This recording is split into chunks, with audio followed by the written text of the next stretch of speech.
how to check if a PDF file is edited or not. So first, for this, we will need to download and install Adobe Acrobat Reader. So you want to open up your browser and search for Adobe Acrobat Reader. It should be free to download. And then click on the first link and download and install it. Now once you install it, you want to open up Adobe Acrobat, and then you want to open the file that you want to check if it's modified or not. So I'm going to simply drag and drop my file right here.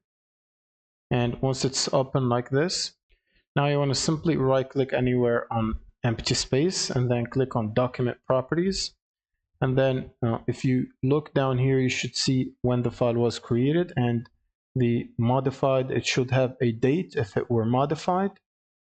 Now that's one way to know whether the file is modified or not. So in this case, it's not modified. Another way to check is to go to the file, right click, and then go to properties. And then in here, you should see created and modified date. And you can also see accessed date. So if you see the created and modified dates that are the same, that means the file is not modified, since Windows considered the modification date the same as the creation date. But if you see a different modified date, that means the file has been modified after the creation. And here you can see the last time when you accessed the file, which is 33 minutes ago in this case. And that's pretty much it. Thank you guys for watching, and subscribe.